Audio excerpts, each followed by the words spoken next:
This is about so much more than the politics of the moment.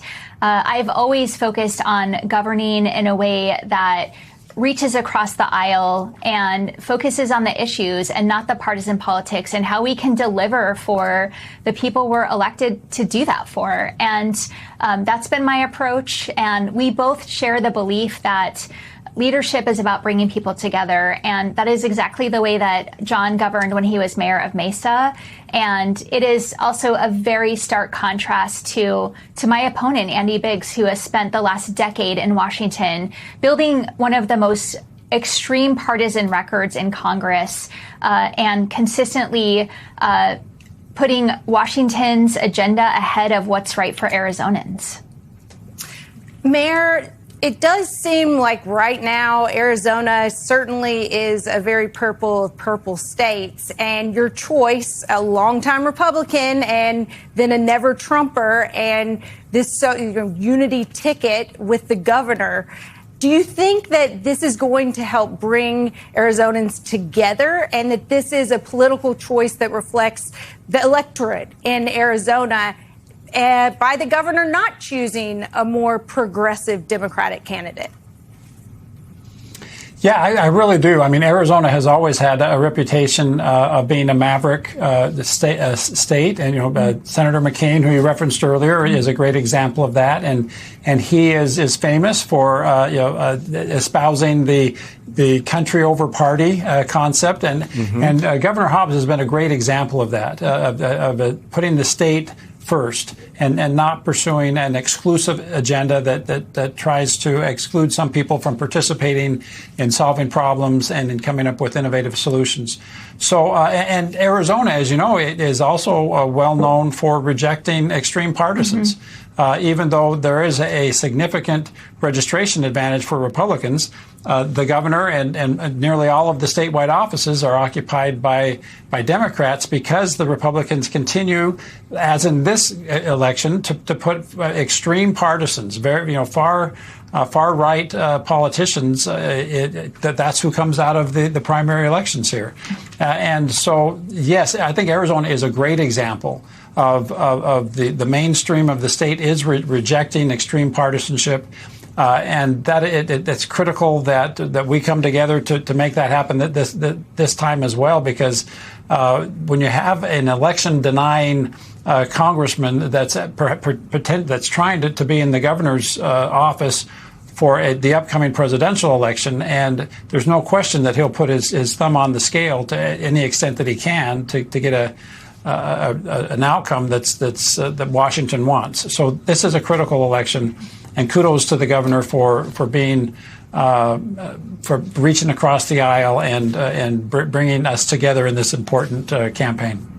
Mayor, I'm going to toss another one right back to you. And that's because the reason why we really haven't seen much history, in large part, of a bipartisan unity ticket like the chairman was talking about, is because sometimes it does come down to legislative and policy differences that exist.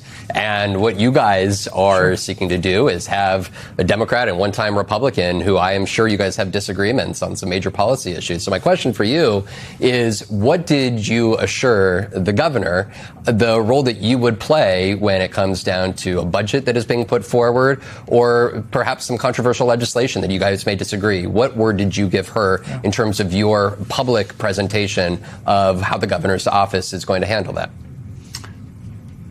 Well, actually, there's not as much disagreement as you might think. I always thought I was a very mainstream, centrist type of a Republican, and Governor Hobbs, as I indicated earlier, has pursued a very centrist agenda in the way that she is governed as well. So when I endorsed the governor 4 years ago, I thought, oh my gosh, I hope she doesn't embarrass me and pursue an agenda that I'm going to have to disavow, and that just hasn't happened. Because, as I indicated earlier, in spite of being a Democrat, she has pursued a very state-first agenda. And so, of course, we're going to have differences, in how we would address a problem and the steps that we would take. But actually, we share the same agenda. So we did, of course, talk about what that agenda was. And I can assure the people of Arizona that if they want to reelect Governor Hobbs and things transpire in such a way that I'm put in a position to promote that agenda, that you're not going to notice a shift in policy. Well, let's, Governor, listen to a few of the people of Arizona in light of this unity ticket and what it may mean for the state when it comes to what they think the biggest issues are on primary as of this primary day last month in July. I think the biggest issues for me are economic issues. I'm near retirement, and I see that my dream of retirement is slipping away every day. Water, quality of life, underdevelopment, data centers. The biggest issues are democracy. You lose that, you got dictators, which we've seen an example of. But economy is key. My dream of retirement is slipping away, quality of life, democracy. Yep. Governor, you and the mayor, as the governing authorities of the state, should you win, how do you respond to Arizonans on this? Those are the top issues I hear from Arizonans every day, so not a surprise to hear that. And it's why I've been focused on doing everything I can to lower costs for Arizonans. I've helped pass and signed 4 bipartisan balanced budgets that have cut taxes for Arizonans every single year.